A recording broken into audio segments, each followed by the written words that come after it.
Hi යාළුවනේ කොහොමද? ඉතින් මේක තමයි මගේ channel එක ගැන 4 වෙනි long video එක. ඔයාලට මේක කරන්න තියෙන්නේ ලස්සම බස් ආකෘතිය මොකක්ද කියලා කමෙන්ට් කරලා යන්න. channel එකට අලුතෙන් set වෙච්ච කට්ටිය channel එක subscribe කරලා set වෙන්න කියන ගමන් අපි යනවා video එකට.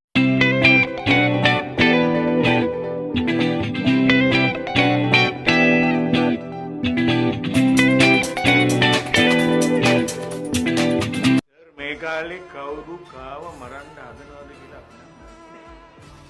මට නම් හෙට මරුණත් ප්‍රශ්නයක් නැහැ. මම මේක ඇතුලේ දාන්න ඕනේ සෙල්ලම් ඔක්කොම දාලා ඉන්නේ. මම ඉපදේ දුප්පත් කරන්නයි ලොවෙතා හීබා ගොඩරේ කොළොනේ සිල්ගා තරෙද්ද කියන්නම් කවුසත් කවුද උසන්නවත් කවුද නගින්නේ කොළ නැති ගස් සිලිපිට ගැව්වට ලේසර්වත් දන්නේ ලොවෙතා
අදට මේ වීඩියෝ එක ඉවරයි. ආයෙ මම ලස්සන වීඩියෝ එකකින් හමු වෙමු.